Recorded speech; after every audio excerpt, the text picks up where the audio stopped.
Right, massive welcome back to Frank Willis with What Have the New World Order Got Planned?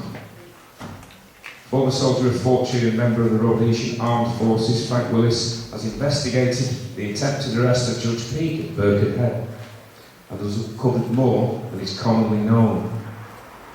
What might this have to do with the New World Order? Apparently, the following New World Order agenda is still occurring, namely the control of money, wholesale manipulation of gold markets, march towards globalisation, plenty of wars for the bankers to profit from, prisons being built for dissenters, rafts of EU laws to trap us, corporatisation of services and good old chemtrails. But might we have missed something? Have the powers that be been rattled by whistleblowers and progress within the freedom movement? Or is it business as usual in the halls of power? Let's take over. Please welcome.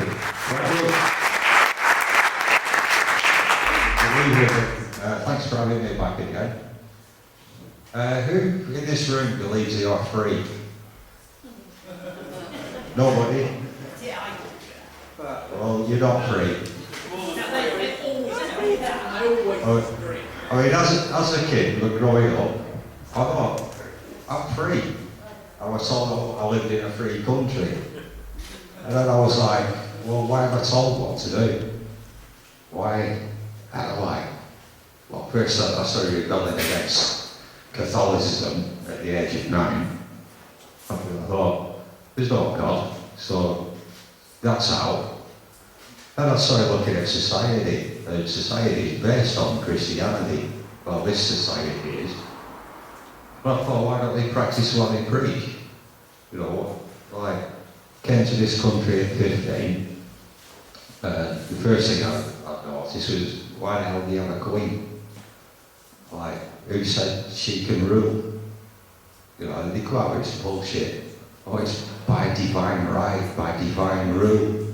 Oh yeah, who did God say that to? Yeah. If God said to you, you're going to be king of England, you'll get locked up. Yeah? So, why wasn't that bitch locked up? Why do we, as a society, get this bullshit pounded at us that we are on supporting illegal immigrants, we're supporting benefit scroungers, yet everybody pays towards the Queen. You know, the Conservative estimate last year, 36 million, and she's getting a 5 million pay rise this year. And this is the woman who owns 1/6 of the world's landmass. And yet people in this country say, oh, but she's the Queen, we need her. Well, you fucking pay for her, not me. Yeah?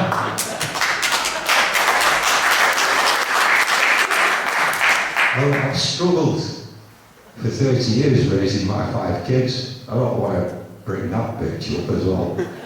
Simple as, you know. So where am I free? And, you know, this is how I look at life. You know, what does this country owe me? I came here at 15, I've been married twice, 5 kids. The system took me 3 youngest kids away from me, and it still asked me to pay tax. So 12 years ago, I just woke up one morning and went, that's it, I'm not working again. I totally dropped out of the system. What's called a gentleman, and the definition of a gentleman is somebody who can support himself. So that's what I do.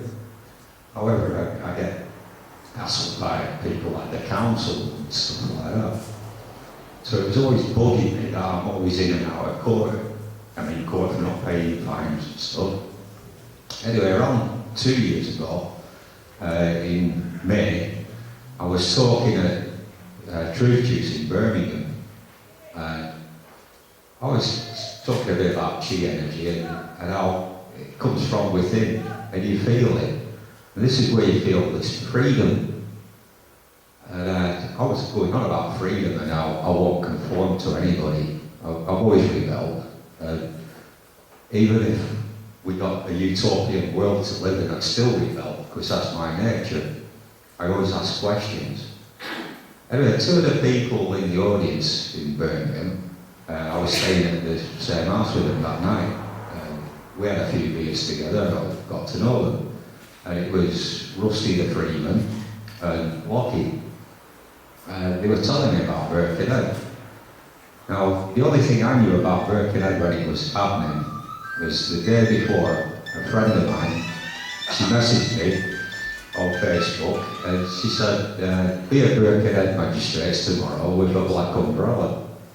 So I sent a message back and said, what's this about? She said, I can't tell you, but just be there. Anyway, I didn't go.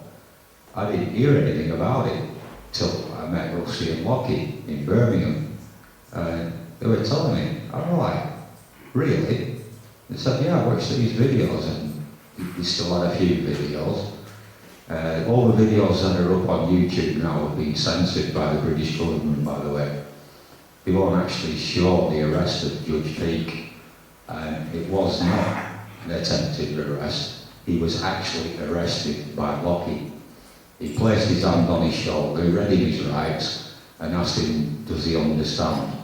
And Judge Peake said yes. So he was actually arrested. Lockie died last year driving down to Stonehenge for the summer festival. He was driving and had a heart attack at the wheel, and Rusty was next to him and pulled the car over. So from that moment in Birmingham, when I met them two, obviously they're from Burnley up north, so we stayed in touch and we became friends. It was from that time the computer started being hacked, I started being followed, my mail was being intercepted, emails were intercepted, and I thought, what's going on? Then the more I got to know Rusty, the more I realised what was actually going on. At Birkenhead, they arrested Judge Peake. Roger Hayes, Ray Sinclair and John Hurst were supposed to follow it up, walk round to the police station and hand in all the paperwork. They didn't do that. They never did a thing since then. Rusty, Malcolm and a few others got prison sentences. When Lockie died, Roger Hayes or none of them three rang up, sent a card of condolence or anything. And I thought that was rather strange, so I started investigating them. And what I uncovered was what I call the three fuck you tears. Roger Hayes is a con man. He was taking money off people for the British Constitution group, putting it into his pocket and drinking wine every night, getting drunk on it, paying expenses out of it. It weren't until Brian Gerrish stepped in and they formed a proper banking system, which then went on the system, which goes against what they're fighting for in the first place. But the British Constitution group now is basically a corporation. We found out he asked £500 for a guy off in a farmer in Somerset called Alan. He said he'd turn up and represent him in court. He didn't, and he pocketed the money. It weren't until Rusty said it on a radio show a few months ago that Roger Hayes, over 18 months later, went down to see this guy and paid him his money back. But the guy's farm had been repossessed anyway. There are quite a few other things Rusty found out about Roger Hayes. The main one I investigated was John Hurst. Turns out he's an ex-policeman. He owns a rifle range. He's been selling the Truth Movement 2.2 rifles, mainly down at the Manor in Hereford. I personally think they're trying to turn it into a Waco-style situation so that the government can come down on people heavy. He's also on the West Mercia Police payroll. He is an informant. He's also an agent provocateur. And then Ray Sinclair, there's 12 warrants out for his arrest now for fraud and con. So these three people are involved with the British Constitution group and leading people and taking money off them. And It was 2 nights after Birkenhead, they admitted that what happened at Birkenhead they never planned for. They never expected to get that far. Which is when I got involved. The first thing I asked after watching the videos was, well, why did you not occupy the courtroom?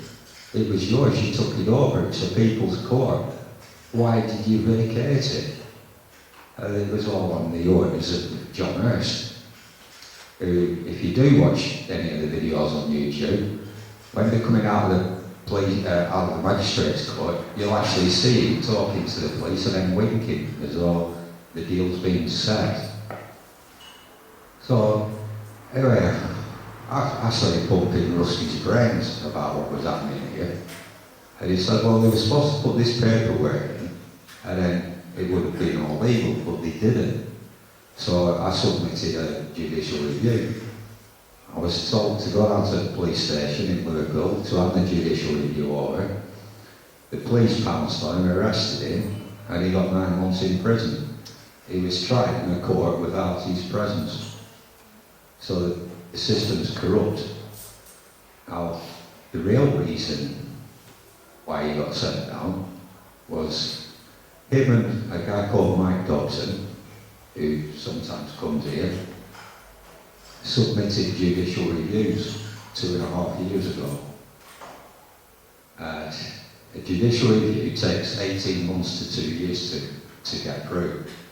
But outside the bar, they were the 2 first people to submit a judicial review and have it rubber stamped by a High Court judge, where it therefore became a legal instrument, instantly making Lancashire Constabulary or Mike Dobson £2.5 million for liens and tort cause. So Rusty's also involved in this. So that's why Rusty got locked away. He's still got a gagging order on him until September. Mike Dobson, however, was not as fortunate as Rusty. They found the anarchist cookbook in his house, and they found model rocket making equipment. They pinned terrorism charge on him, and he got 2.5 years in prison. He served 18 months, got out, and he's now classed as a terrorist for simply obeying the law and doing what is lawful in this country. So that's how corrupt the legal system is, to the point where 18 months to the day that Rusty and Mike submitted them judicial reviews, David Cameron stood up in Parliament and said that they needed to amend the judicial review system. Straight away, another MP stood up and said, you can't do that, we have the Magna Carta. And Cameron started stuttering. So just 2 people, Rusty and Mike Dobson, have rocked the judicial system. And my advice to anybody now who's having, not menial things like a fine or anything, but something serious, submit a judicial review. It can be done. If you ask Mike Dobson or Rusty or Guy Taylor, they will help you fill them out and do it. That way, your court case will be referred for 18 to 2 years. The costs involved will amount, and 9 times out of 10, the people taking you to court will back down because they can't afford it. And if everybody did that, the whole system would come to a standstill. And that's what the government are frightened of. So, found a way through meeting people like Rusty, Lockie, Guy Taylor, learning the law, learning common law, and learning our rights as human beings and as free people. And what I uncovered in that just blew my mind, how slaves to the system we really are. And it starts with when you're born. Your parents who put that much pressure on to get you registered at birth and have this birth certificate. Your birth certificate is your stocks certificate. You are stock. You're just farm animals, basically. And if you go on the stocks and shares market, there are programs on the internet you can use which is put in your number of your birth certificate and you find out how much you are worth. Now, part of that contract you have with the government when you register the birth of your child is their promise to look after your child. They become trustees of a benefit fund. And that benefit fund is what we call the DOL. It's what we call the Department of Work and Pensions. So anybody who has the benefits stopped, the government is breaking their contracts against you. And they're also breaking their law, their statute law. So don't just sit back and take it, fight it. Find out how to fight it. And it is pretty simple. I mean, I helped a guy a couple of weeks ago. He's got MS. Had an ASOS interview. They said he's fit for work. 2 days after that, he has a stroke because of the stress. He then goes to appeal it, and they said, no, you're fit for work. So we've submitted a judicial review against ASOS, asking what qualifications they are, how it is they can override doctors' authorities, why the government is not providing their current duty, why that person has earned money in the benefit fund since that person was born, and now because he's a beneficiary in that trust fund, he wants to claim his benefits, hence beneficiary. So it's not the government's money, it's not the immigrants' money, it's not the bank's money, it's your money. And at this moment in time, any new child born when the birth is registered, the figure of 900,000, 659,000 is what they put to your name the minute you register that birth, and that starts earning money. Well, we know where the money goes. It's going into the banks. It's going into the coffers of the crown. And yet people still sit and moan and moan. I find it hilarious, especially in England. I have lived in countries around the world, but I find the English, the ones that will moan the most but do the least. Yeah? You'd rather have a bright good one and then switch Coronation Street on. Or the latest now is X Factor and programmes like that. But switch that TV on and realise how you're being brainwashed. And this is how I really got into the New World Order and what's going on. I always knew the New World Order existed because when I was younger I used to vote. Whatever I voted, it was never done. They always did the opposite. So I looked into the voting system in this country, and we don't have one man, one vote. We don't have proportional representation. And the voting system can be easily rigged. It's so simple. I mean, this area now, the government's given the green light to frack it. Did they consult any of you? No. They consulted the farmers, though, in this area. And they paid the farmers off, the ones who have signed up to it. So what happened to democracy there? There is no democracy. If you want to get something done in Parliament, you pay. And this is how they operate. Money makes the world go around to these people. I did laugh yesterday. Apparently there's 9 toilets in the Houses of Parliament that have been, they found traces of cocaine there. So the irony of me being in Colombia as a mercenary in the cocaine trade, yeah, I realised that the English government were sending SAS troops out there to secure the MP's cocaine so that they ensured to snort pure cocaine up their noses.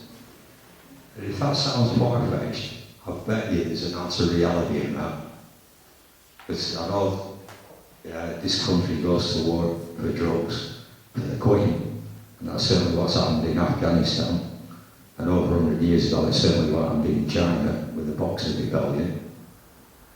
as a mercenary, I came across many American and British soldiers fighting the war on drugs. They weren't supposed to be in Colombia. They were non-existent soldiers. So this kind of underhand business goes on. Yet the whole time, this new world order that's in place, they're like, they're really sneaky about how they do it. Have you noticed since Thatcher's days, the rise in charities? Yeah? It's one way to control it, is through the charities system. You try to set a charity up and how many regulations you've got to go through, and then that charity pays tax.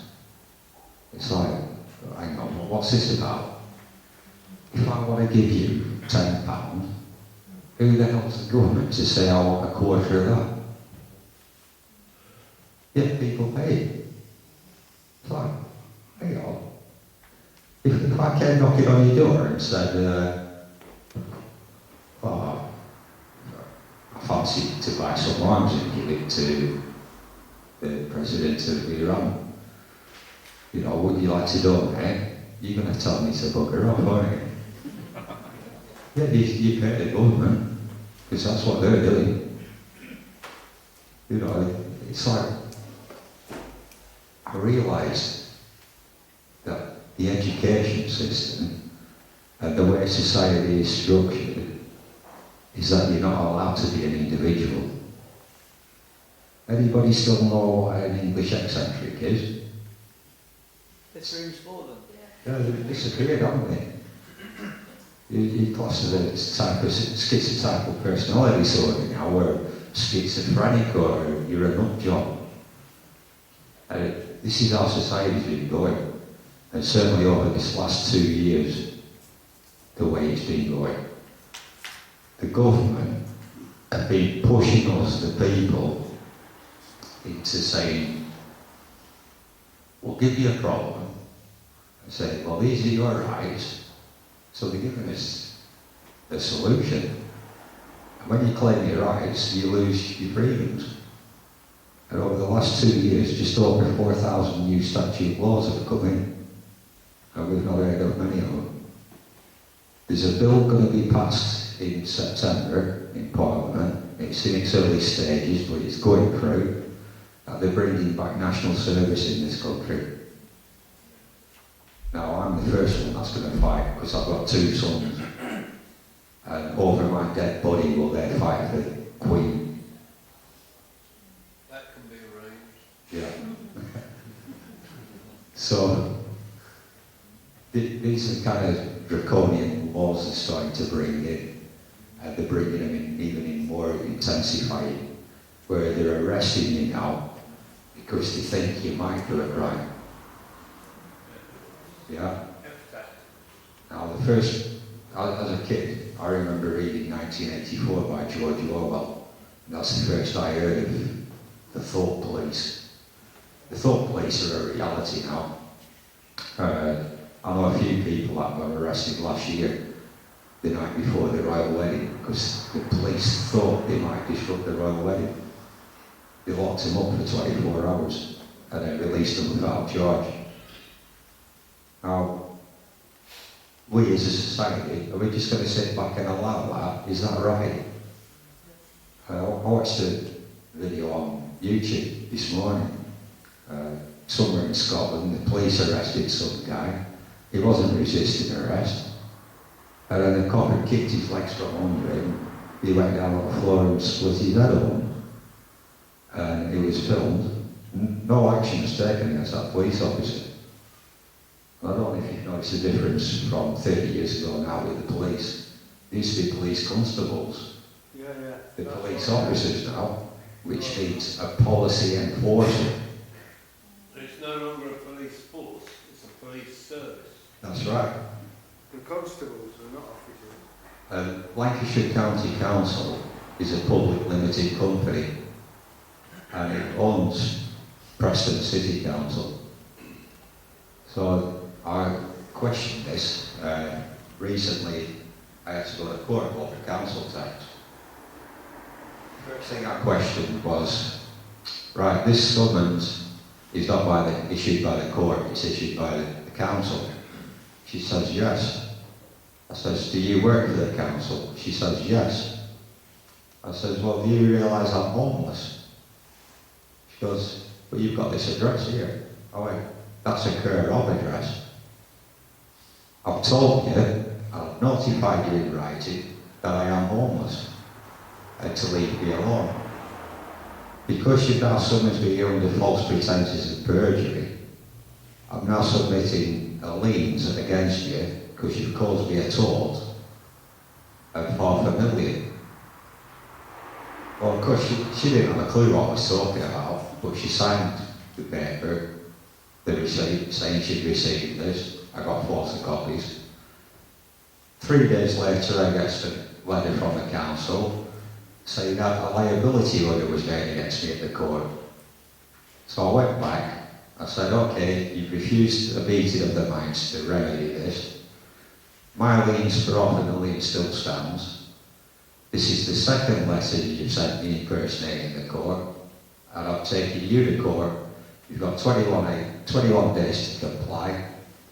Anyway, this morning a letter came, and it said, we do not go into contracts and we will not pay, but you will not hear anything further on this matter.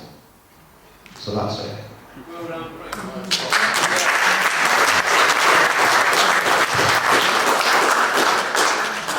Now, essentially, as the law stands, there's nothing I can do much about that. But if the council ever send me a letter or a bill or anything, I just send a letter back and say, take it out of the £500,000 that you owe me. And that's the law. So, you know, we're meeting these people over the last 2 years. It's opened my eyes to how this law is corrupt and how it operates. Or the other thing I can do now, I can walk in the Preston Town Hall and lift anything I want, and there's nothing they can do. Because it's part of the liens, they owe me that money. And that's what they do to you when they send bailiffs round. Yeah? It's our law, not their law. So if you know it, you can fight it. You can be successful. But being successful carries the risks that you're going to be persecuted then and labelled as a terrorist. But just knowing bits and bats will get you through. If you ever get pulled over by the police and they say, read your eyes and say, do you understand? Just say no. And shut your mouth and don't tell them anything else. Not even your name. And there's nothing they can do. Because they're not obliged. You know, of course, that's it if you've not hurt anybody. Now, I like to smoke weed. And a lot of bullshit is out there about the weed. I've been smoking it probably 35 years now. It's never affected me, it's never stopped me. And I always wondered what the big kerfuffle was about.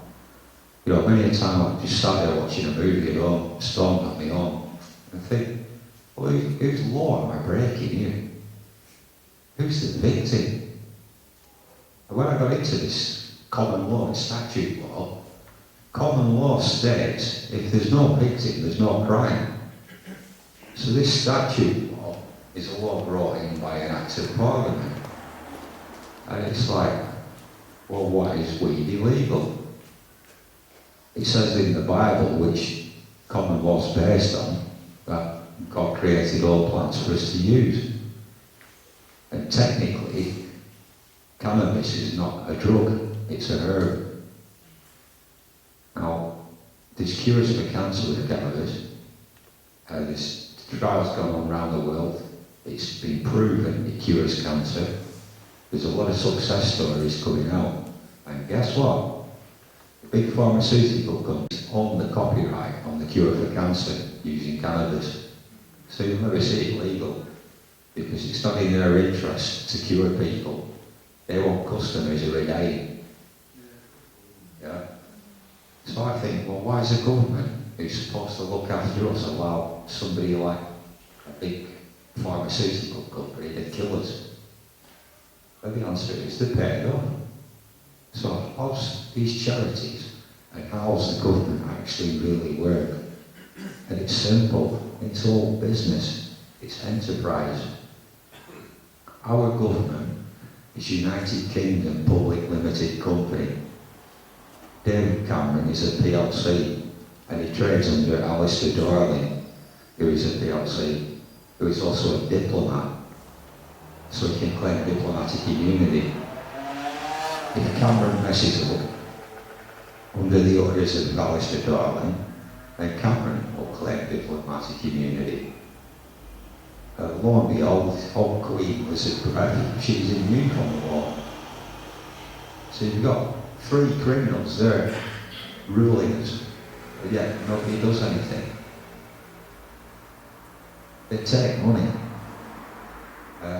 It's slowly coming out that they're claiming expenses, they're claiming this, they're claiming that. It's just sickening that these people are telling the rest of us that we have this austerity and everybody needs to tighten their buckles. People are only paid this, people are only paid that. It's like, right, why can I remember a lot of our tax money being given to the banks to bail them out? And now they're back on the feet, why are they not paying us back? Yeah? Yeah, it's easy to blame the Pakistan on the corner, yeah? And I don't know if you've noticed, there's a raising hatred towards Islam recently. Remember a while back that British soldier got murdered? I'm still unconvinced whether he was real or not. Because the first I heard that it was on the news that night. I was round at a friend's house. And the news headline caught me here. BBC News, it come out here, they said, Muslim terrorist behead British soldier. Straight up, I thought, how the hell do the news know that he's a British soldier? How the hell do they know this guy's a terrorist? And how the hell do they know he's a Muslim? So my ears pricked up straight away, and then I watched the bullshit unfold. There's a guy with knives in his hand, machetes or choppers in his hand. Allegedly, he's supposed to cut the guy's head off. And it turns out now that he didn't. But there was no blood on him. And then a little old lady with a shopping trolley walks past like nothing's happening. And I thought, this is strange. Then there's recordings coming out of school kids on the bus saying, oh, they shot that part of the film now. So I thought, why?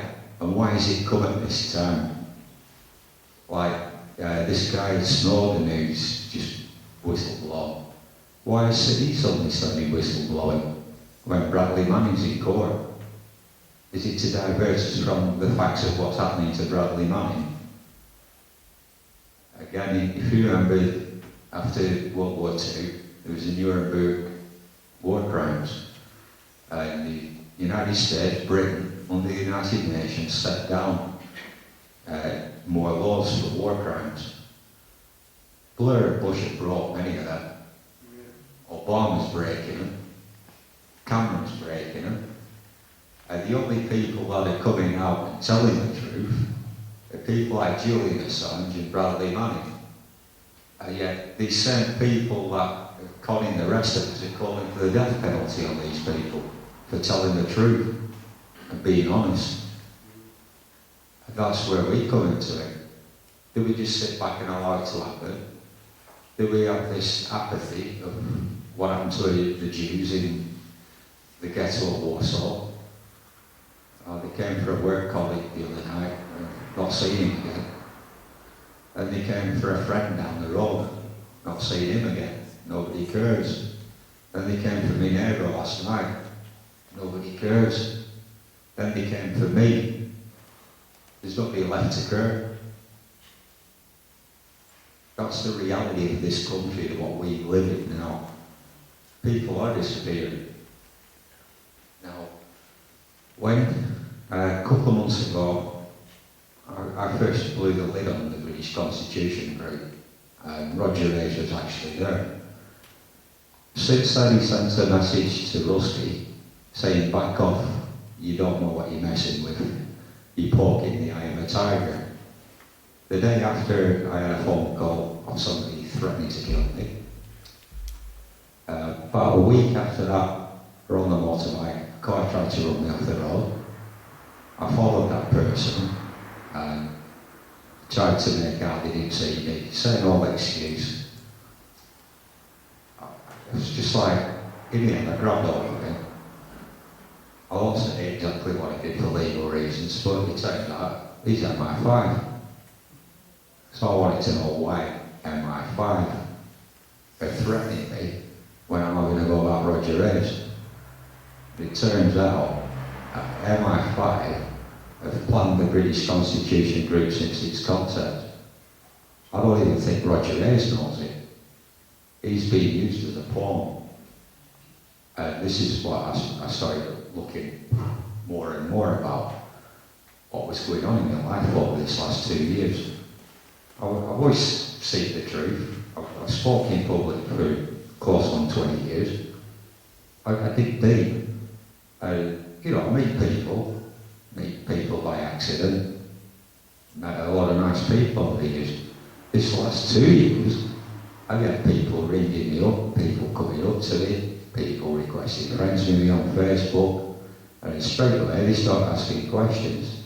You sit back here like, who are these people?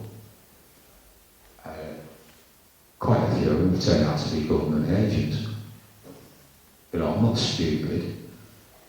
I'm also wise enough to know that these death threats are coming from people that are assholes. That people of the calibre I've worked with in the past, if you're going to be dead, you're dead. You don't get a death threat, you don't get a phone call, you don't even see it coming. So I know I'm dealing with amateurs. I know so far it's not that high up in government, otherwise I would have people coming after me. So far they're just trying to scare me. I'm not scared. The worst they can do is kill me. But the fact remains is they're more scared of me, because I'm getting the truth, I'm getting close to them.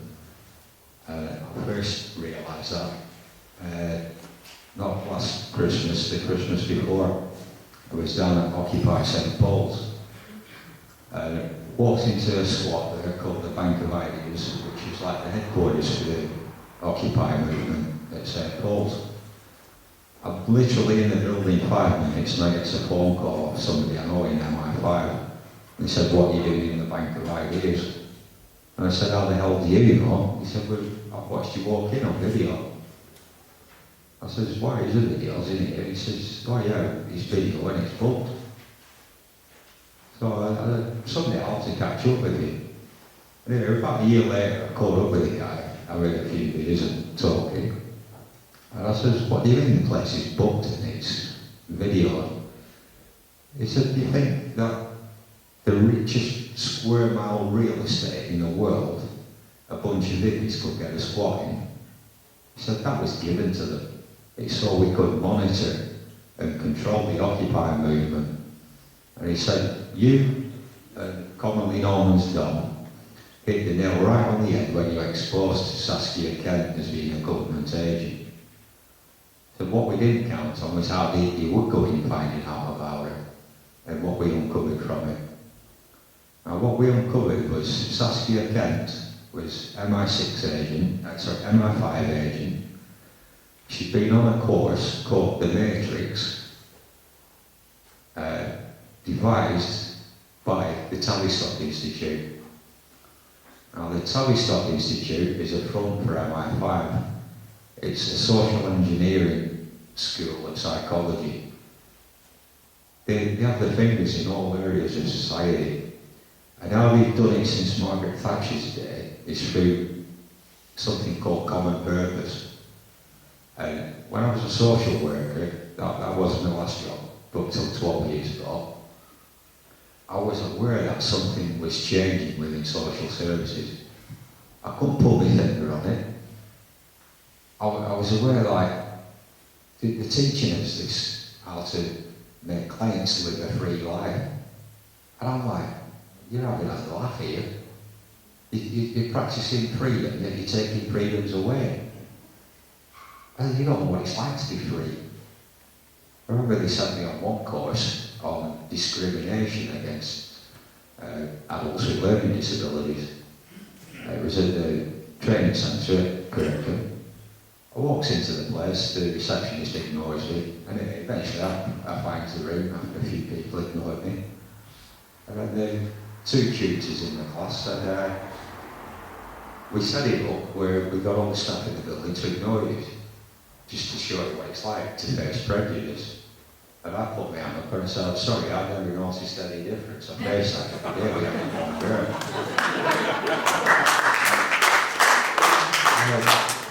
What are you trying to teach? They said about prejudice.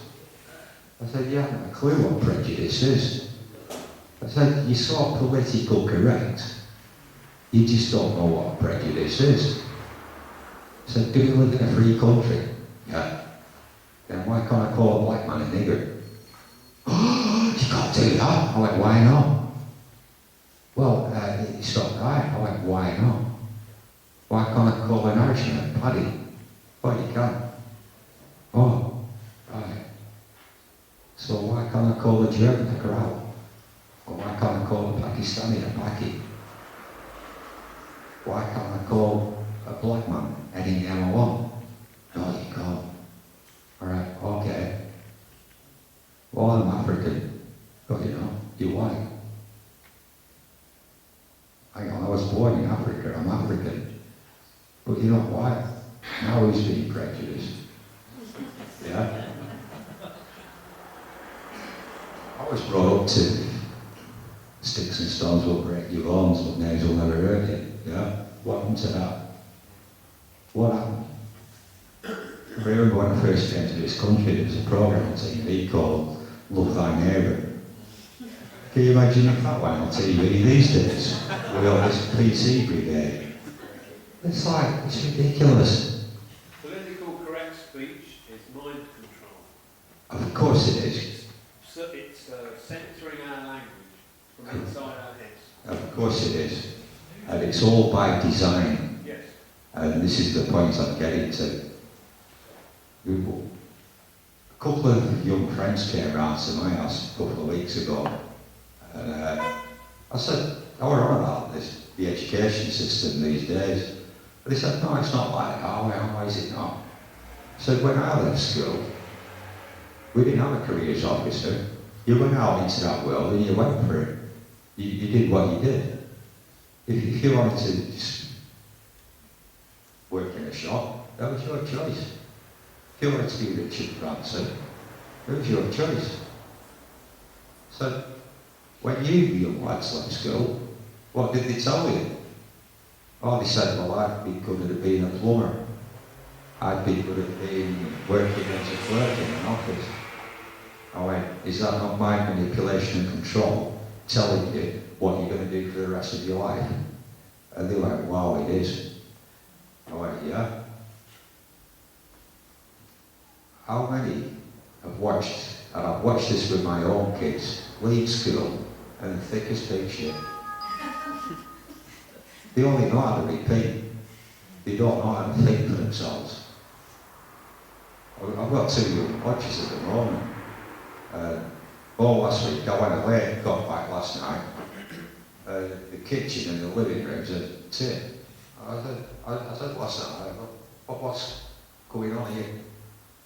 And she said, well, he's house at the moment, but I don't know how to wash dishes. I went, what? You're 19. Oh, my mum never showed me. I couldn't believe it. I'm like, she's a lovely girl, but I couldn't believe that was it's common sense. And a lot of kids these days lack common sense. But a lot of the kids these days see the truth as it is. Yeah? That's how far that mind manipulation has gone. Where a lot of the kids are like, I know, I'm I'm starting to question things. So what's society's answer? You've got ADHD, give them Ritalin, drug them up, shut them up. Yeah? I remember there's an old Lakota Sioux saying, and it's, listen to the children, they have meant much to go for us. And not many people do listen to the kids. You know, it's about time society started changing, and it's about time society said, hang on, I don't want this new world order bullshit anymore. I want my country back. I want my freedom back. I want to live as a human being and not as somebody's stock. Yeah? After the break, I'll get really deep into the new world order, how they've done this to us and how people are accepting it, and people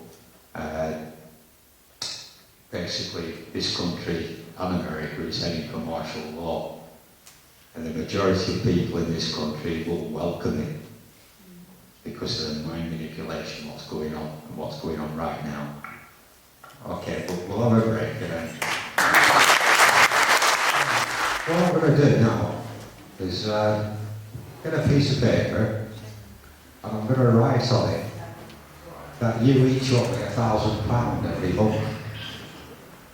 And I'm going to hand you that piece of paper. Your reaction is you're going to tell me to F off, aren't you? So why the hell do you pay your taxes? Because that's what the government's doing to you. You're a slave to the system. How dare they ask you for money off your hard-earned earnings to do exactly the opposite of what you voted them to do for anyway? So I question that, but it's like, no, we don't have this democracy. We have somebody right at the top telling us what to do. And how they do it is quite simple. How do you get a mass of people to do something? You control the mind. You control the spirituality. And the way it's been happening in this country is through the banking system and through religion. It's only in the 1950s a lot of witchcraft acts were repealed, where up until certainly 1951, a spiritual healer like myself could be hung for witchcraft. So that's the background this country has. Some of these laws still stand, you know, like the law you can go out on a village green on a Sunday afternoon and practice swinging English longboard. That law still stands. So basically everybody in England, bar the ones into archery, are breaking the law. But we ignore it because it's not worth it, is it? So if somebody's smoking a joint, why is the government so quick to get on? And why do they put this programme of demonising it out there? Because it's brainwashing. And this is how they control us. They use organisations like the Tavistock Institute to put us through an education system what brainwashes us. It socially engineers us. And when we leave school, we go into workplaces. Now, if your boss tells you to do something, 99 times out of 100 you'll do it without questioning it. And the ones that do question it are classed as troublemakers. So that's one way of doing it, it's the threat to take away your livelihood. I remember as a teenager, you know, Mum would wake you up for work. Say, oh, I can't be bothered, Mum. You got to go into work just like your dad did. And I used to think, who said I've got to? I go to work, they're using me, they're employing me for my skills, and they're making money off me. Which technically I'm a slave. So I am going to do it. I mean, let's face it, I did get disciplined when I was a social worker. And it was about my attitude to work. Surprise, surprise. Yeah. Basically what it was, I had a client, he wanted paint his lounge. He was living in a current cluster house owned by Lancashire County Council. We were taught to get them to integrate with society, this care in the community, getting them to stand on their own 2 feet, and wanted to buy a pot of paint. I had to get 3 quotes, submit the cheapest quote, then get permission to draw the money out of his bank account so we could buy this pot of paint. I thought, sorry, we'll just go and buy the pot of paint and do it, which we did do. Turns out social services don't know you can't do that. That's property services job. And I went, hang on. At the time I was in between marriages and I was living in a North British housing flat. And I went, well, isn't the normal way to live? I'll paint my lounge how I want. The North British housing will be glad that I'm painting their property and maintaining it. So what's your problem with this guy living a normal life? So that was my first tangle with social services.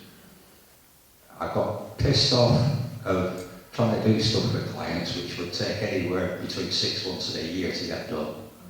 So in the end I was telling people, if you want it done tomorrow, ring your MP, who will then ring Pauline Oliver up, who's head of social services, and people will jump and it'll get done, which is what started happening. So this is why my boss pulled me into office to say my attitude to work stunk.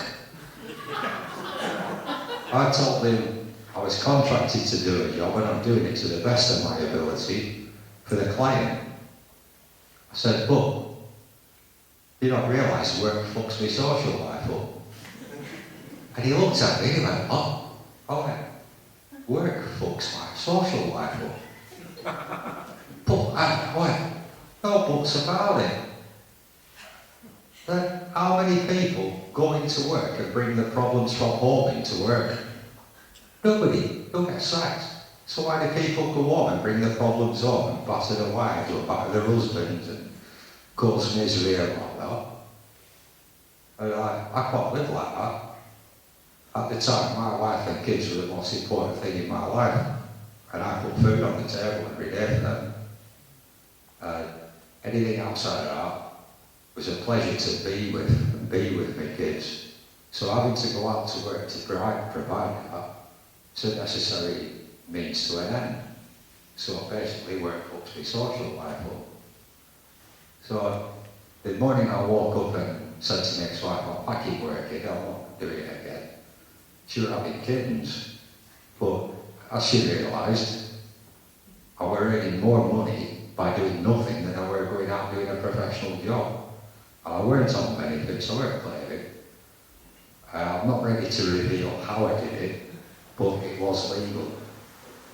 The next year or so, things are going to change in the monetary system as we know it.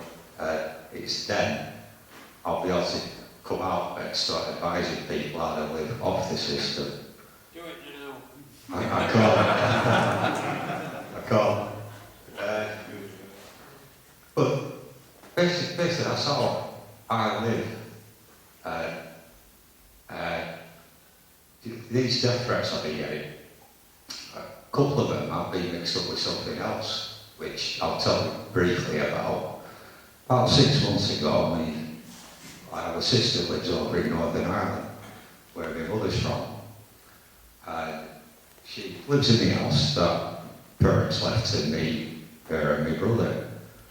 Anyway, my niece said to me, I've got a big family tree on the Collins, which was my mum's maiden name. And I went, oh, good luck with that. So she said, why? I said, well, there's many skeletons in the closet with a Collins clan. So anyway, she started asking, and she was getting blush in her face.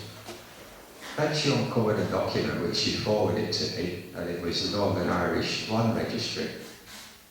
Turns out, my grandma's house, when she died, she left it to my mum. But my auntie claimed it. For 27 years, my auntie's been living in that house, which should be mine, my brothers and sisters. With it is 39 acres of land. So it's like, right. So I started getting more and more involved in the land registry, finding out more of the solicitors what actually happened.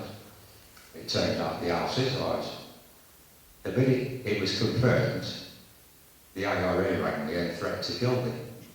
Because I have cousins in the IRA. So I said to them, don't threaten me. I said, next time I come over here, I will kill you. And they like laughed a little bit. And then one of the uncles rung me up and he says, we need to talk, can you come over to Ireland? So I went over thinking, now I've set my foot into a trap here. Anyway, I spoke to him. He said, we realised what's gone on, what the true story is. But there are factions within the Collins family which want your auntie to keep that house and they're willing to kill you for it. I said, well, name names and I'll kill them now. Well, he looked at me and he went, you mean it, don't you? I went, yeah. If they're going to threaten to kill me, don't mess around, because I don't mess around. I take stuff like this serious. I'll go and kill them now. And he went, go on, back down. The day after one of my cousins comes round, he's commander of South Down IRA, and he said, no contracts are being lifted off you. And I went, if I hear one word, I will put a bullet through your head, Adrian. Don't mess with you like that. That land is mine and my brothers and sisters, which will be left to my kids, which will also be left to their kids. We've been denied it. And it's your family, or the Collins clan and the IRA, which have stopped that. So it ceases now. It now belongs to us. So anyway, that's ongoing now. The death threat stopped.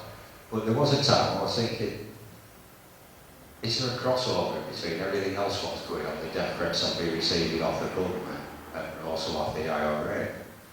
But it made me realise that, you know, this is how our government manipulates us. They bully us. If you don't abide by what they say, they put you in prison. They put fines on you. You know, you sat an up smoking a joint, you could end up in prison for it.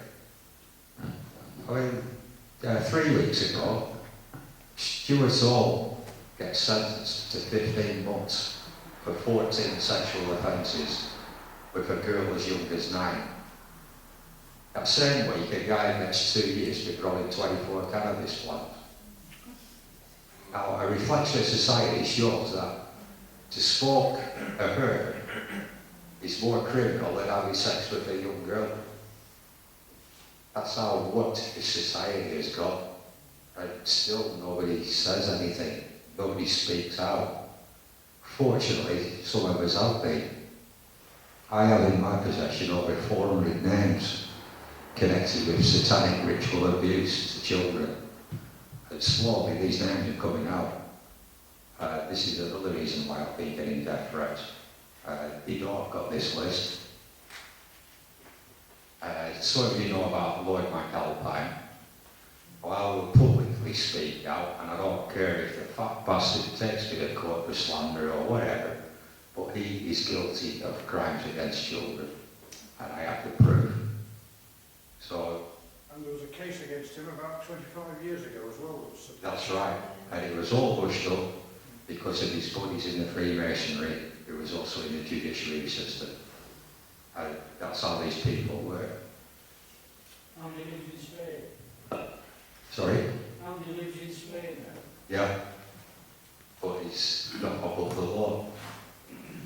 Because I don't know if you're aware, but Tony Blair, George Bush cannot go to certain countries in the world because there's warrants out for their arrest for war crimes and crimes against humanity. Also David Cameron as well. Tony Blair lives in France now. Yeah, exactly. You don't So- the French later, go on. Yeah. So, while they're all paying tax and council tax and all this, that's the system you're supporting. And this is why I won't support that system. Somebody asked me during the break, are you technically homeless? No, I own a house. Well, I own a few houses, but I live in one of them. Why should I pay council tax? To a council which banks that money in a banking system with Iceland, which went bankrupt, and then expect us to bail them out. If you get somebody around to do a job, say gardening, and they don't do it right, you sack them. Why have we still got these same councils? Why have they not been sacked? Why have they not been held responsible for wasting millions of our money? Also, you pay your tax, your council tax for public amenities, for public funding and stuff. It don't go there. It goes to the government, it goes to the fat cats, it goes to the corporations. That's where our money's going. Many people, certainly a lot of people, I have many friends on Facebook, and they're always moaning about potholes in the state of the roads. And why do they pay a road tax? Well, you pay a road tax just to keep the DVLA going. The potholes in the roads are the council's responsibility. I would have had more respect for you had you said to the council, yes, I have got a house, but I'm not paying. All right. The story with me and the council have gone for 9 years now. I just feel that lying does not fit with the morality you're preaching. Oh, it's all about being free. No, Yeah.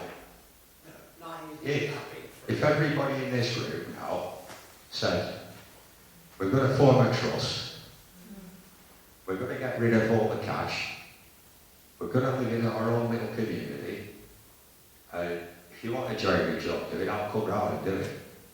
There's no fee, but everybody owns their house, everybody doesn't have to work, everybody can be looked after. You think our government would allow that? No. Be classed as a terrorist. But I am actually in a trust. And at this moment in time, a promissory note has been made for 90 million. If it goes through, which is how the banks do it, then everybody in this trust will be all right for the rest of our lives. And that's what we're planning to do. So again, I'm completely off the system.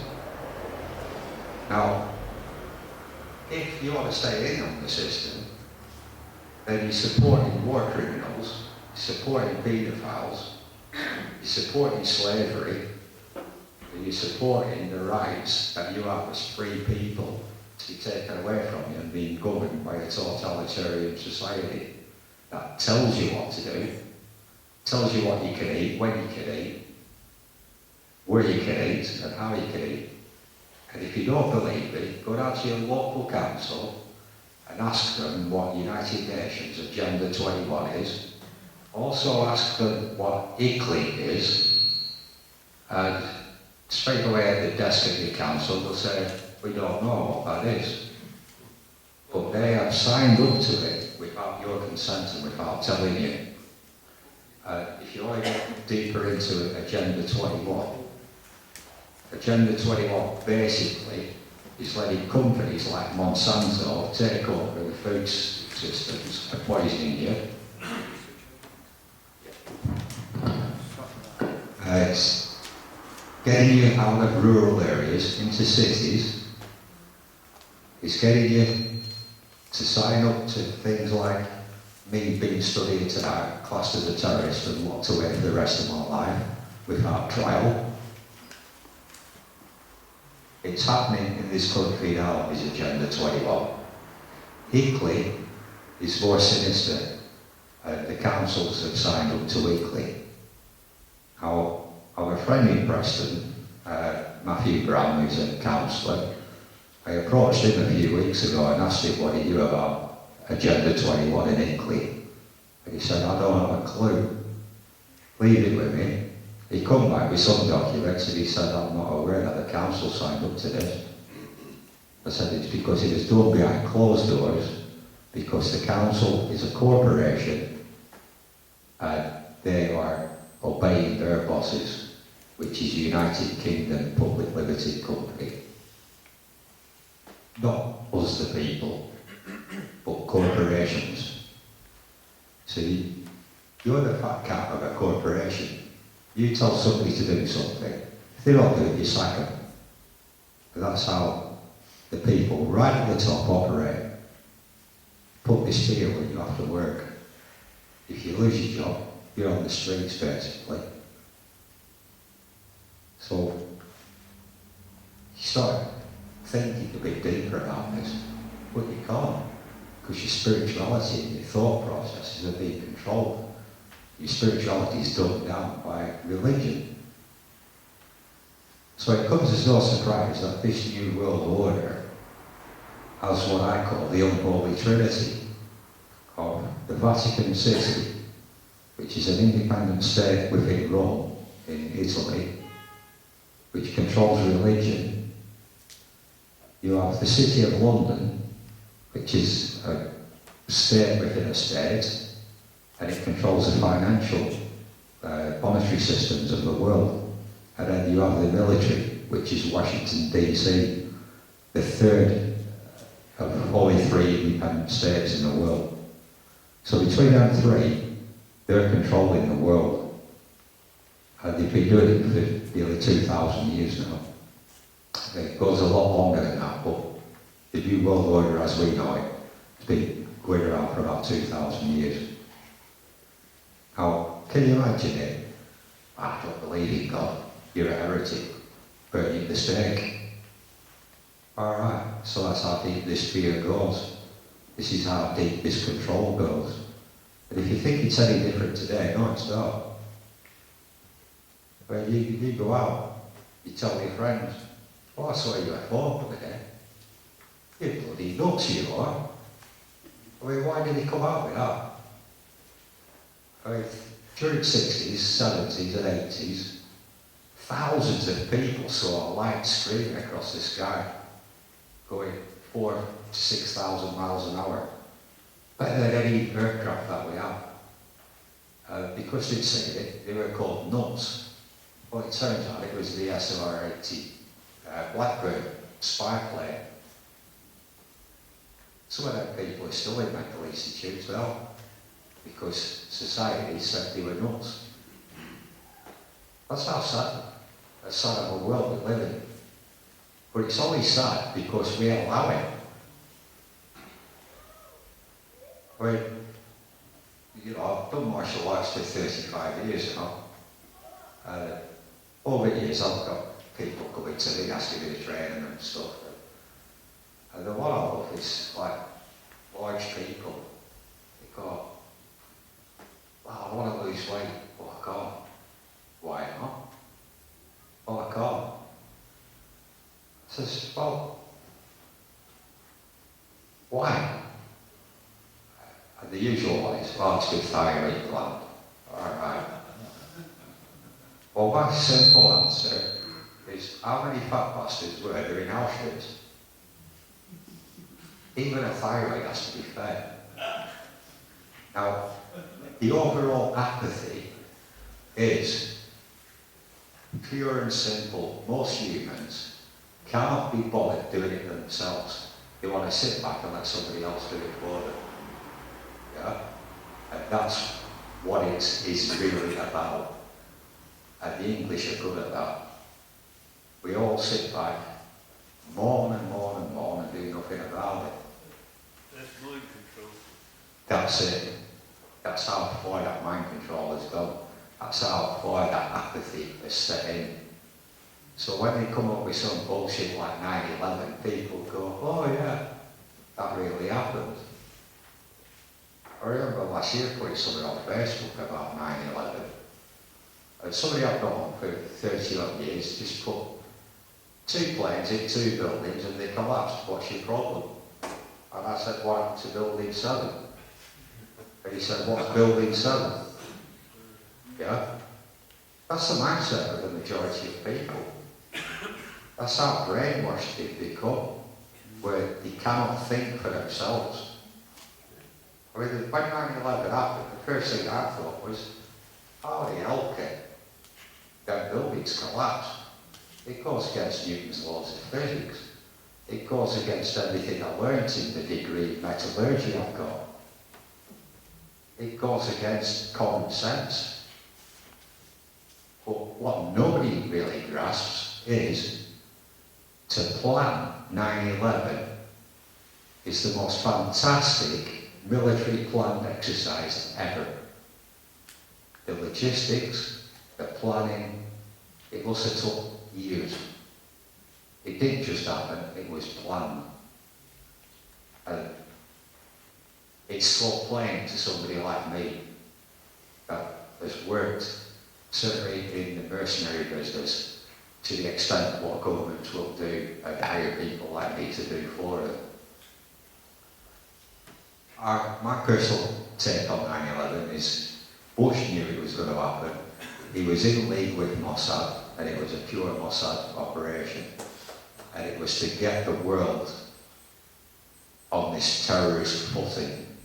And I don't know if you've noticed, but since 9/11, the CCTV cameras, the security, taking of DNA, taking of fingerprints, taking of eye scans, it's gone crazy, it's gone through the roof. And nobody's bothered. Recently, talking to some people, I said, would you microchip your kids? Oh yeah. Why? Well, I know where they are then.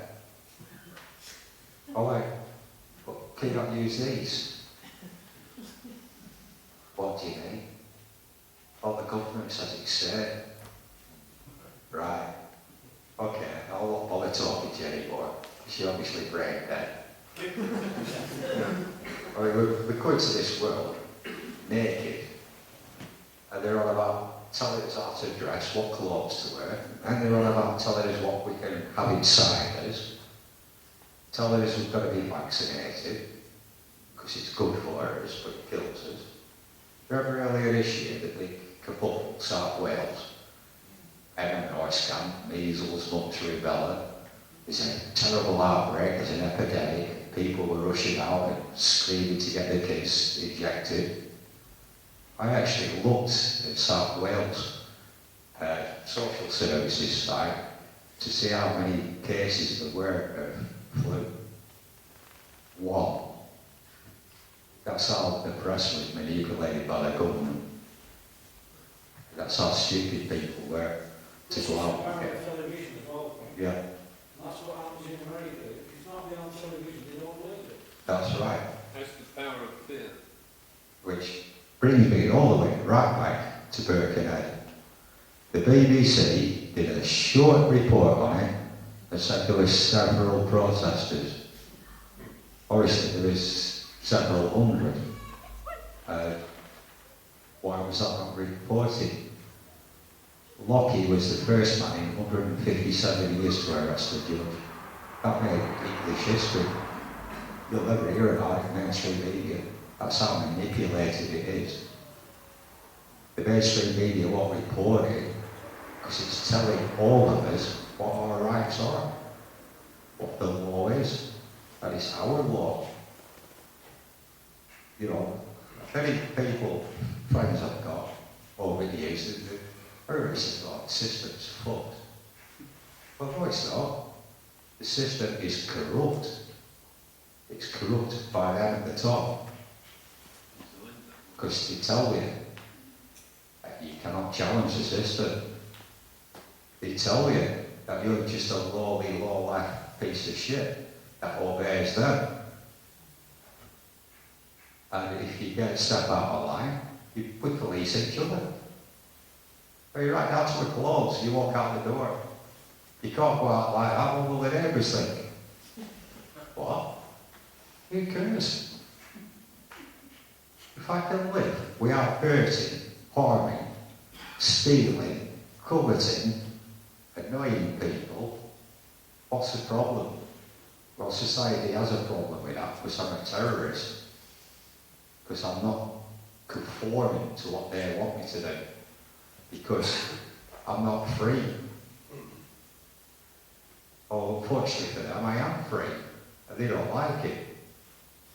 But it goes back to that piece of paper. That piece of paper, what was on about, here you go, I'll go around to your house tomorrow, steal it. It's called the English Bill of Rights, and it's the nearest thing that England has to a constitution like America has.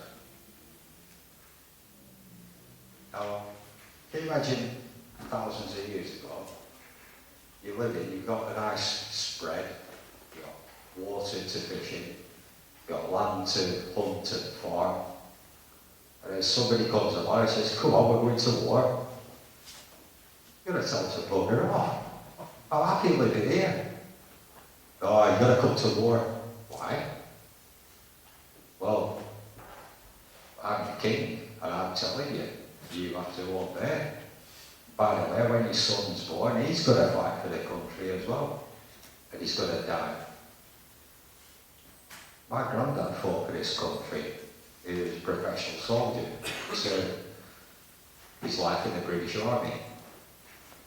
I wonder how he would feel about Cameron, about the freedoms he thought he was fighting for. So we're certainly, there's still a lot of programmes on TV now about Adolf Hitler in the Second World War and what we were supposedly fighting. We now have it in this country.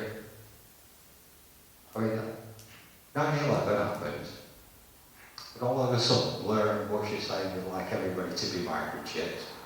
By the way, this Al-Qaeda threat is there, this terrorist threat. We've got to film everybody. Today, there's 11 CCTV cameras to every one of us in this country now. Where was all this when we had 25 years of war with the IRA? It wasn't. It's all bullshit, it's the illusion. Fear. You can no longer control you with religion, so they'll control you with fear or terror. I just feel it's all, you know. The way to bring this country down, and to bring it to the knees, and say, we want a government back, a government that's elected by us, not somebody like Cameron who was never elected, because it's a coalition government. But basically a revolution, not an armed revolution, but a revolution of non-conformity. Lawful rebellion, Frank. If everybody in this country just said, right, for 1 week we're sitting down, we're doing nothing, the country would collapse. And that's what they're frightened of. And that's why they put this fear. You've got to go to work. If you don't go to work, you get sacked. If you don't work, you don't get benefits. If you don't get benefits, you're homeless. If you become homeless, fuck you. Could this be the reason that they're going to be building all these new prisons? This is what I'm building up to. There's a few people tonight have mentioned about these prisons. There's actually 70 being built in this country, and the majority of them have been built by Chinese labour, who have been shipped into this country, put onto a site to build a prison, and when it's completed, they're shipped out of the country, and you won't hear about it. So 70 prisons. Now, we're supposed to be a civilised society, so why do we have one of the highest prison populations in the world? And the simple answer is the prison population, like the judiciary system, is a PLC, a private limited company. They're there to make a profit, so it's in their interest to lock people up. And that's why America has the highest prison population in the world. Yet America's supposed to be land of the free. What price freedom? Yeah? So, these prison camps, at least 40 of them are FEMA style camps. All of them have railway lines running to them. If you start searching on Google Maps, you start finding where railways terminate. Looks like camps being built there, but they are camps. But they're there for you to say. Sorry? Where's the local one? Where can I go and look? I don't know of any in Lancashire at the moment, although I have been told there's an underground base near Chorley, which is fronted by British Aerospace. Apparently that's supposed to be a FEMA camp. I can't remember the exact name of it, but it's dear Charlie. Yeah, yeah. It used to have stored steam engines in it as well. That's the one. That's the one. Yeah. Yeah. I think when it was first built, it was producing something to do with nuclear war. Right, anyway, getting back to this freedom. I think it was Alexander Solzhenitsyn said, you can incarcerate the body, but you can't incarcerate the mind. And that is the nearest to freedom we will ever see in our lifetime, is that thought. Because no matter what you do, you're not as free as you think you are. I know at least one person in this room tonight will be at my five to watch what I'm here to say. Whoever it is.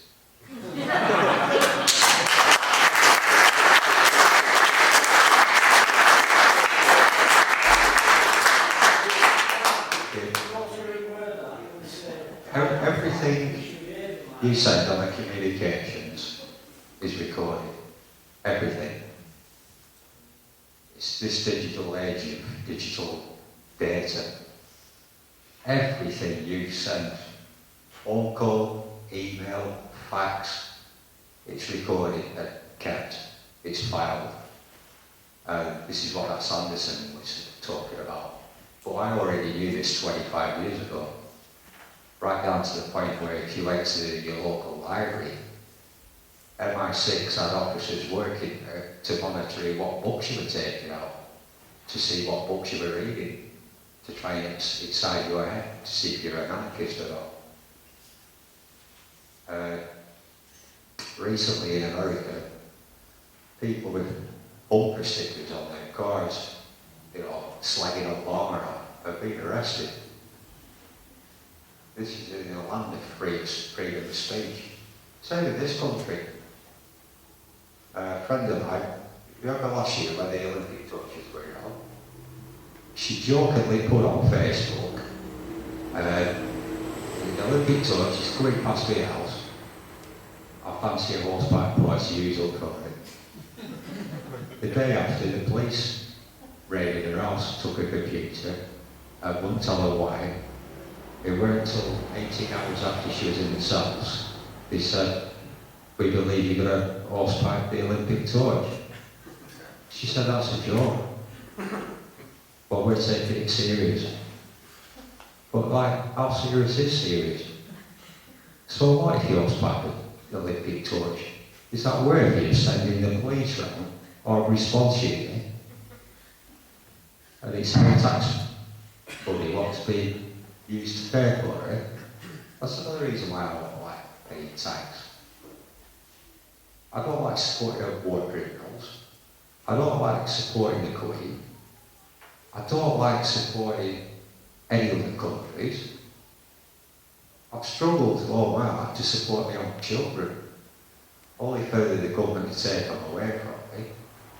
And then the government's asking me to supply my kids for national service in a couple of months.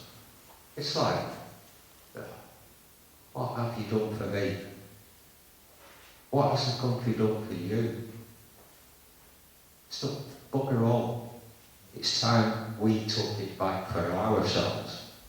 It's time that we realise that we are all sovereign beings, that we were born into this world free, and that it is our world, not a corporation's, not an individual's. If I went to the BBC and said, right, tomorrow we're going to have a mass rally of people who are pissed off with the system and want to say something about it, the BBC ain't not going to record it. No, you wouldn't see it. Because the BBC... People, apart from people here who already agree with what you're saying. Yeah. From when I first started talking, it's more than doubled. So people are slowly listening. We have time for slowly though, have we? Apparently, No, if we but don't believe what's being told. what I'm talking about and what I'm fighting for is to make sure that my grandkids live free. I might not see it in my lifetime, But going at this rate, your grandkids aren't But- going to are they? but the changes are happening. I've already said about the judicial review system. That's one way to hit them very hard They're frightened of that. I have many friends in different circles, and every one of them will say to me, "Oh, I'm moaning about this. Well, I can do something about it. What can I do?" Use your brains. And People who use the that's brains. it. It's starting to wake up. Use your brain. That's what they've got. It's like, I used to challenge the schools when the kids were at school.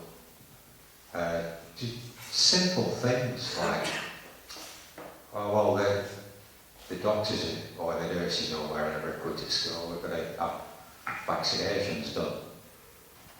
All right, nice of you to ask. That's my child you're playing with. That's my child you're just about to cause grievous bodily harm to by sticking a hypodermic needle into their arm. Irrelevant of what's in that vaccination. But who are you to tell me how to bring my kids up? Yeah?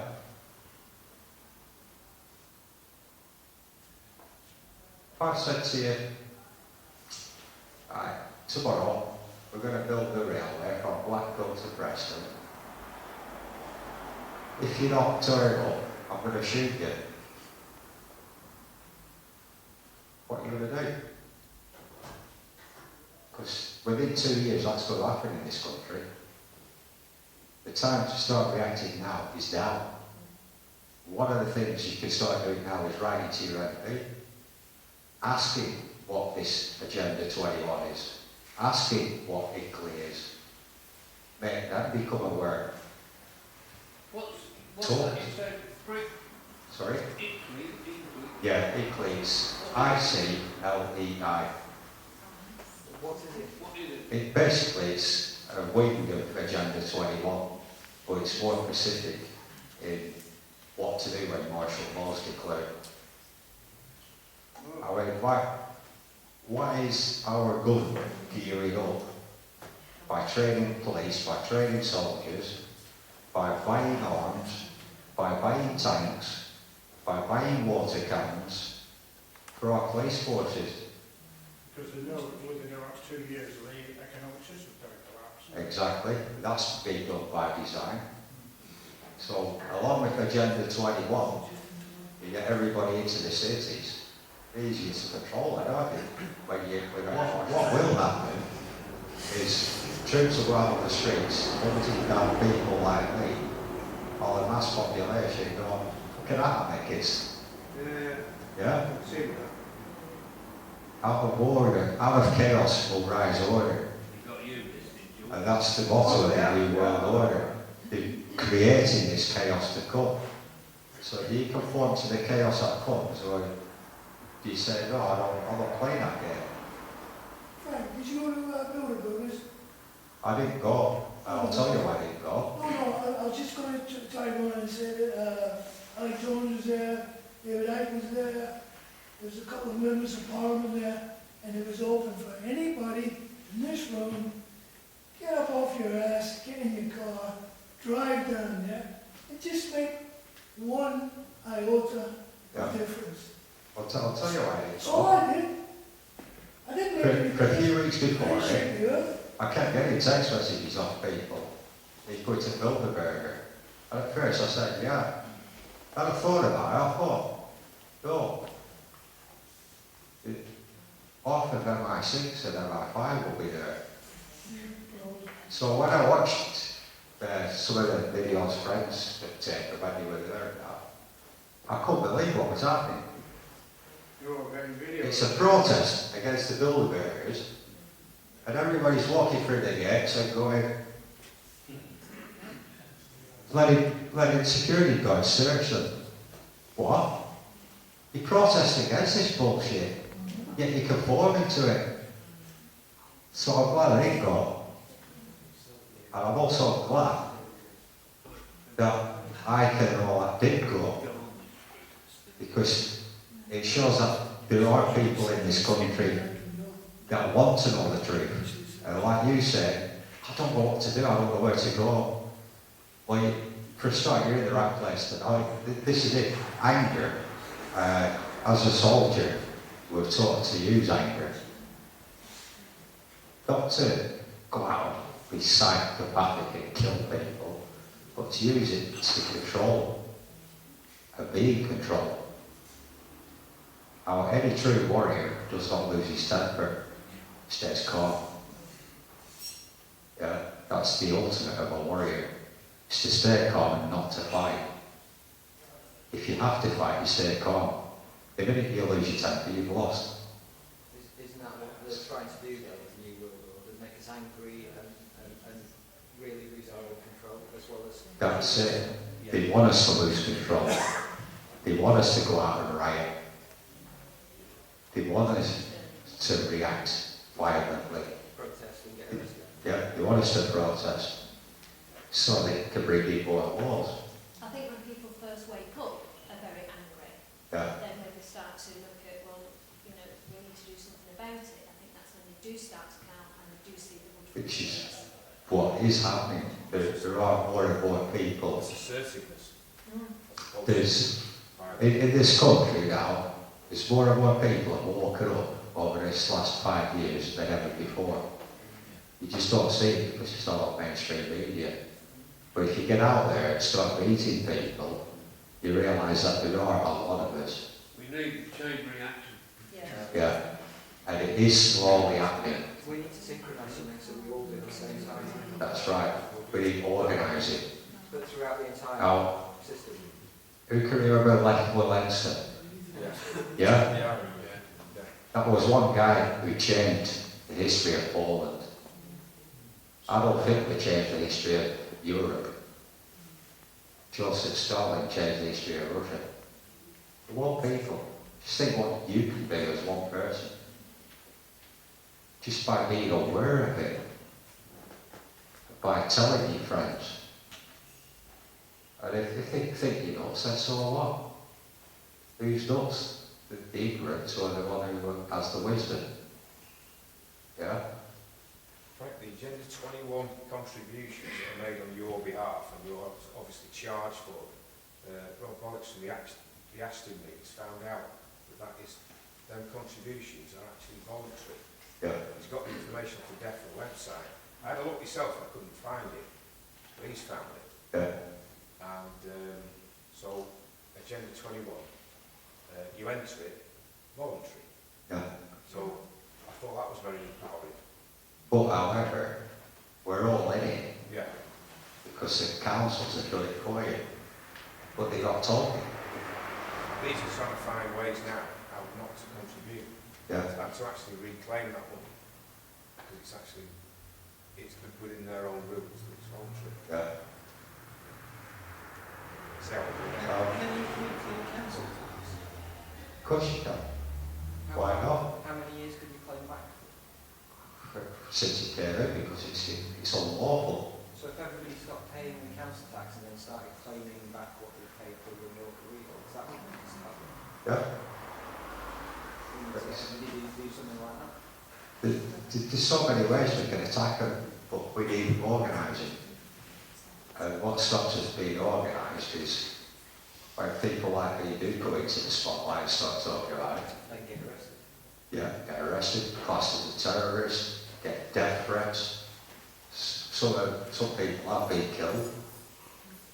I know when Dean Warwick got killed, I was literally 5 years away from him. So it's like, I know I'm not naive enough to think I could stand up in public and tell you all this without one day I might wake up dead. I'm not that naive. I know it's a possibility and it's a very strong possibility. And I know the knowledge I have with that 400 names, that will certainly get me killed. But I've put it out in public that I have this knowledge and it's on a dongle. And if anything happens to me, that dongle will be made public, but not in this country, to a German magazine, which I already have a contract with on that. And anybody I get from it, I'm giving that money to children's charity for, a children's hospice.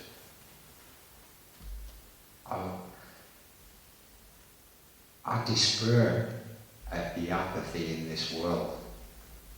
And it also drives me nuts when people moan but do nothing about it. Fortunately, you all came here tonight to listen to me, which is more than most of my friends would. Because most of my friends think I'm an up job. With friends like that, who do this? Exactly. I mean, it's took me years to get through them, where you accept me for who I am now, but they still joke, they still take the biggie. But, you know, you've got to think they've had years of brainwashing. And it's hard to break out of that mold. Just last week, something I had in possession of, I told a friend, and he said, I don't believe it. I showed him the proof in black and white, and because it went against him and what he believed in, he wouldn't accept it as a truth. And that's how much apathy has been dropped into us as human beings by the New World Order. So, if you think you're free, you're not. Any idea what the actual final sort of thing is with the New World Order, what it is that they're heading towards? What they want is to depopulate the planet, have total control over your mind, body and spirit. Basically, some people have been like forecasting what the human being will become. Within 200 years, they reckon the human being will become a full claw or a cybernaut. So they're trying to take us back 5,000 years ago or so? It's the ball. That's it, the board collectiveness. Transhumanism. Yeah. But when you look at it, it's basically Nazism, communism. It's feudalism. Yeah. Modern feudalism. If you have a neighbour, Horrible stuff. your neighbour wears black all the time, you're not really going to bother, are you? You just go, he wears black, makes me laugh, he wears black. What's coming is, they will tell you what to wear, and if you don't wear it, they'll put you to death. The first sign of that for me was when we brought the no smoking ban in. It wasn't because it's bad for your health. I mean, I smoke, I know it's a health risk, but I don't believe the bullshit I'm told about it. When I can't stand at the bus stop and smoke a cigarette, but I can breathe in all the carcinogens that bus is giving out, that's killing me. Yeah, it's diesel stuff that causes it, it's not fat. Exactly. Diesel stuff. So what was the no smoking ban brought in for? Mind control. Mind control, but breaking up communities. And that is part of Agenda 21. The public house, or pub, is a traditional place where people gather and talk. And I don't know if you've noticed, but this New World Order has been trying to stop all that. And the first attack on the public, or on individuals, was when Margaret Thatcher ordered the police to attack the New Age travellers at Stonehenge. From that day on, she brought in statute laws. If 1 in 3 people gather in public, they're up to something and they can be arrested. That was only 20 odd years ago. Since then, it's just been getting worse and worse and worse. I mean, I'm a biker, and I have been since I was a teenager. I now get quite a bit of discrimination, but I use it to my advantage. Like, just yesterday, pulls into Tesco's car park in Leyland, fills the bike up with petrol, comes to £15, and goes into the chaos to pay, and he says, can you take your helmet off? I went, why? He said, I won't serve you unless you take your helmet off. I said, okay, I walked out, drove on.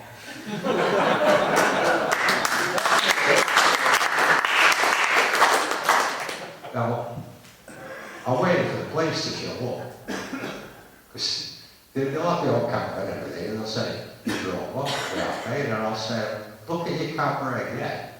I went in to make an offer of payment and I was refused. And the law being the law is there's nothing they can do about it.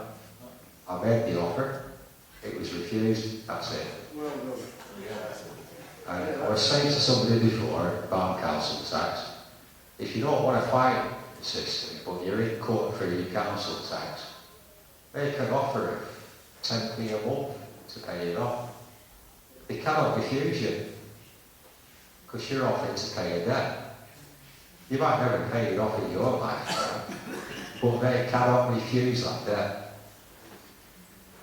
So there are ways around it. And one way is not to hear it, is to keep your head together and think about it logically, common sensely. I also think, I'm free. Why are they stopping me from being free? What can I do to be free? There are other people out there where you're not alone. I remember 30 years ago when I first came into all this, I felt so alone. And like you, I was like, what do I do? But I found my way. I'll go out and talk to people. If one person in this room goes away tonight and takes on board just one thing I says, and it alters their life just minutely, then I've done my job. Yeah. And that's what you can all do. Identify wastelands and the land gorilla garden. All of us in this room should start planning stuff like they did in Tottenham. Yes, I thought that for ages. That's a brilliant idea, actually. Yeah, it's bringing a community together. If you're actually doing a good deed there, they can't really say no to that kind of Yeah, that's what They can and they can't. It's a friend of mine in Accrington did that outside his house. He planted 6 beech trees. The council came and took them down. You're not talking beech trees, you're talking edible stuff. No, I know what you're saying, but this was Accrington's council's answer to what Oliver had done. He planted these beech trees, he came and uprooted them and took them away. Well, then you just go back and you keep doing it. Well, You should have sent it, really. No, he took them to court and sued them for stealing his trees. Yeah. Because it was on common land, Yeah. not council land, common land. Yeah? And how did he do it? He won. That's so good. Wasn't in his street, was it? Sorry. It wasn't in Oliver's street, Yeah, it was. on his little road. Yeah. No, very well. So there are little ways you can do it. I mean, you know, like this new bedroom tax they brought out. I mean, how pathetic. It's like going back 200 years when you had the window tax. That's why you see some buildings to this day, you know, 200-year-old buildings, haven't got the windows bricked up. That was so they didn't pay the window tax. And yeah, A fellow in Sheffield took a sledgehammer to his wall of his flat and turned it into a 2-bedroom flat, a 1-bedroom flat. why not? I mean, you know, there's little ones like, you know, they say you buy a green belt land or a farming land, you can't build a residential home on it. Well, you can, as long as that home is on stilts and a sheep can walk under it. Is that right? Yeah, it's an old bylaw, but it's still law. It's common law. So, you know, the law is fascinating, but it's learning it and organising. So that's one way we can beat the system or get rid of the corruption within the system. The other way is not conforming. I mean, nobody rules if nobody listens. And as I used to say to the ex-wife, you're only nagging if I'm listening. But it's true though, isn't it? So what should you do if you want to basically not conform to paying poll tax and rent, council tax and whatnot? Write a letter to your council, tell them how corrupt you think they are, tell them about Agenda 21, tell them about Eclipse, ask them why as an elected local government, did they not inform you? Why were you not allowed to vote on that issue?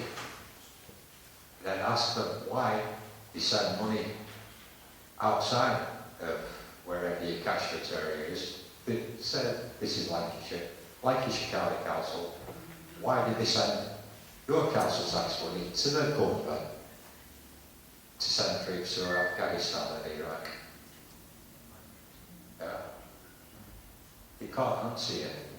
But then you've got issues under one of the laws, it comes from Nuremberg trials, that if they knowingly take money off you, then you're as guilty as they are. So if you stop paying and expose their guilt in court, then they have to justify it, because they are the guilty ones then. So they have to, they think they're above the law. They're arrogant. Now, if anybody doubts what I'm saying about the law, just ask yourself this one question. Why are they scrapping legal aid?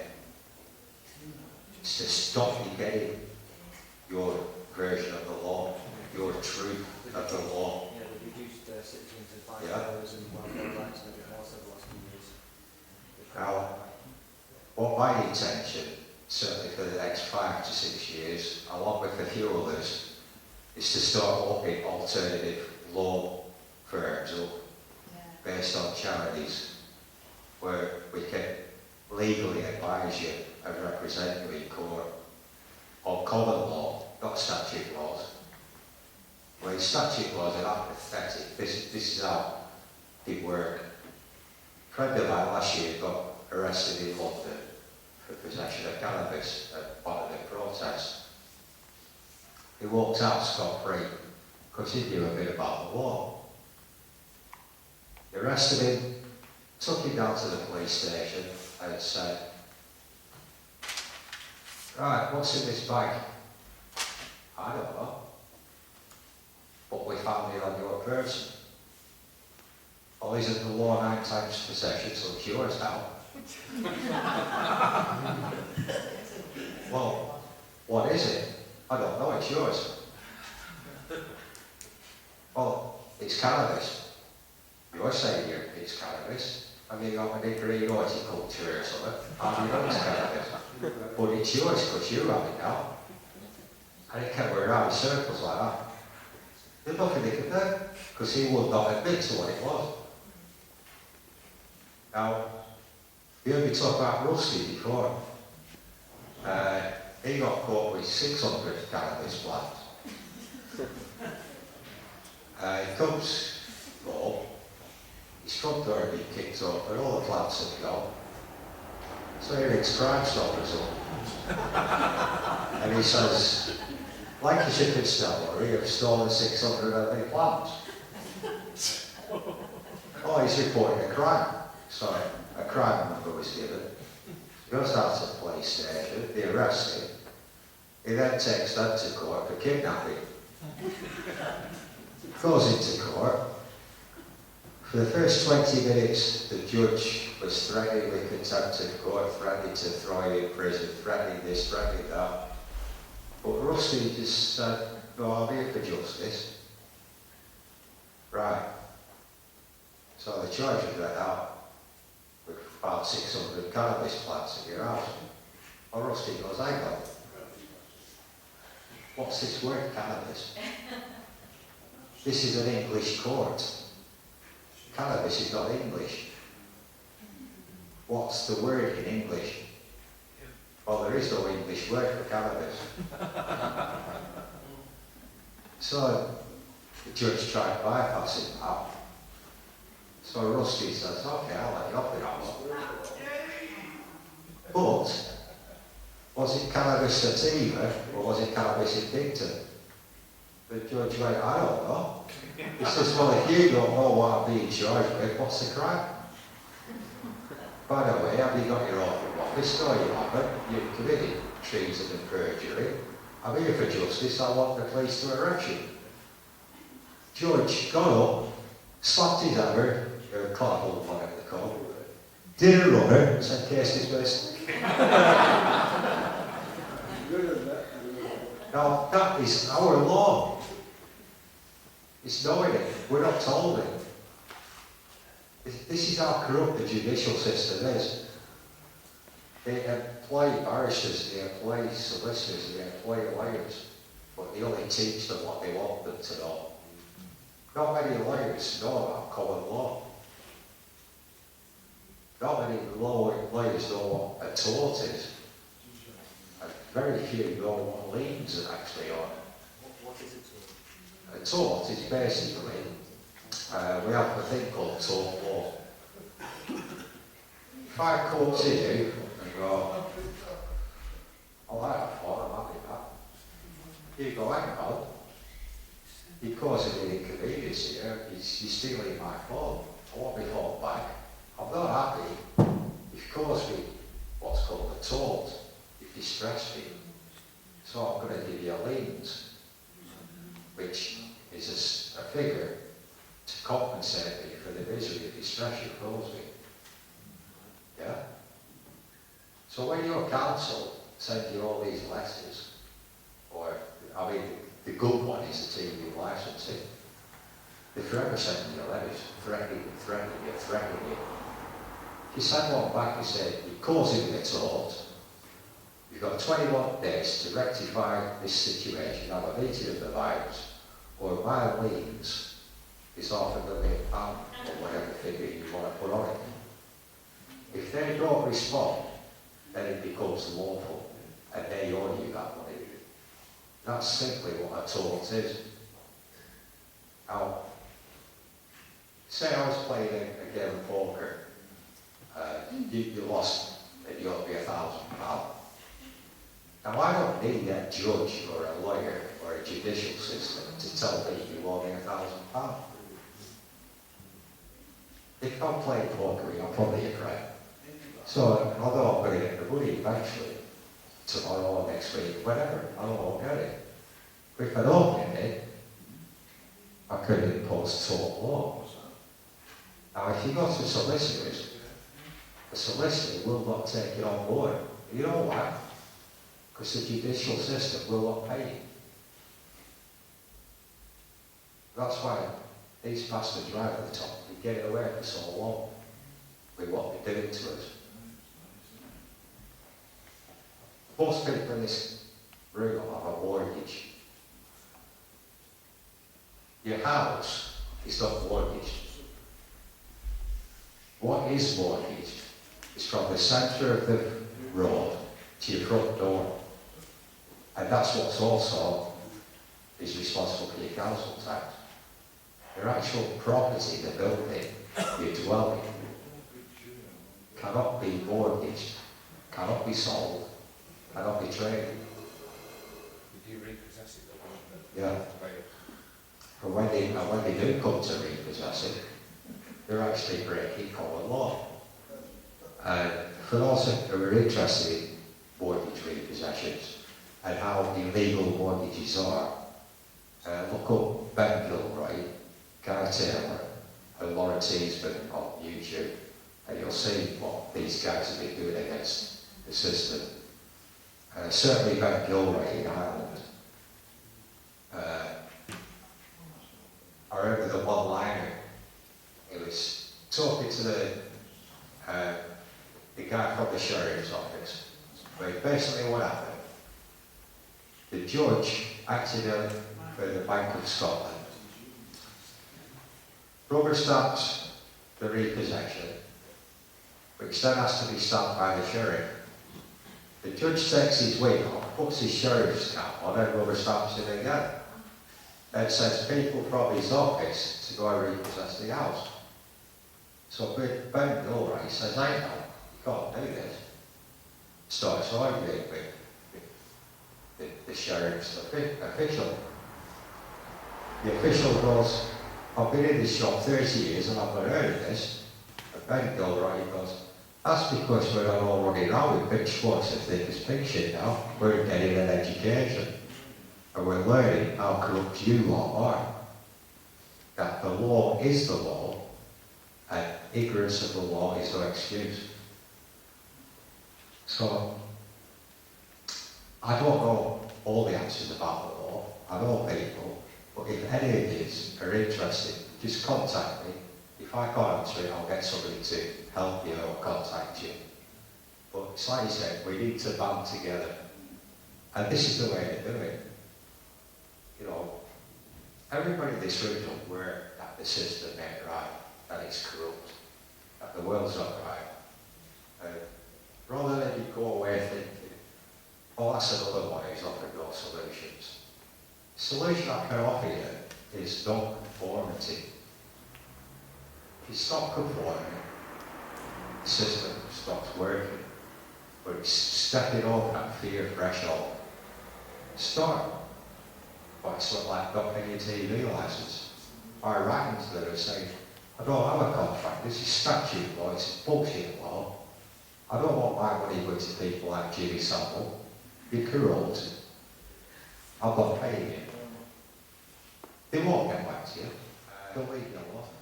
I can't remember who it were, but somebody's going in court tomorrow with council tax. When you council write to you, have you noticed how your name is spelt in block capital letters? That's because they're addressing a corporation. Capitus diminutio maximus. That's the one.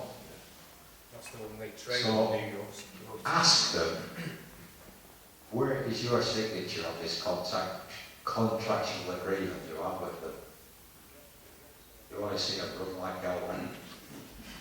Right. Does the same apply with a bank loan? Yeah. Is subsequently taken over by debt collector. Your original contract was with the bank.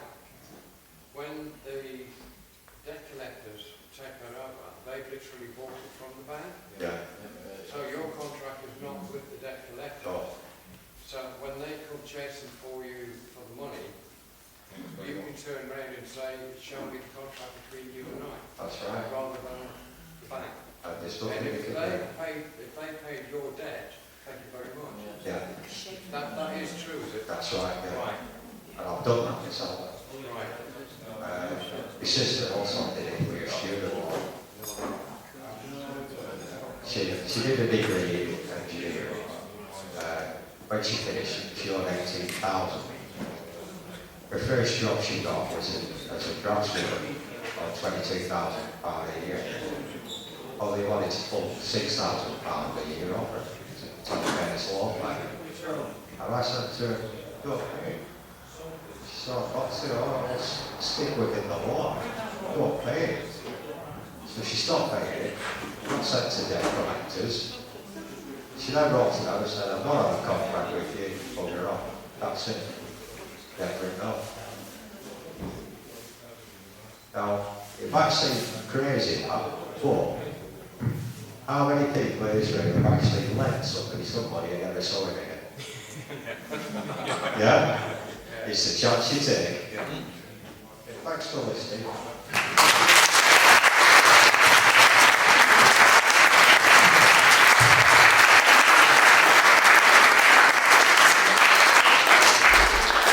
Thanks very much, Frank. A few revelations there, mate. Well done, thanks very much. Frank Willis, ladies and gentlemen. Thank you.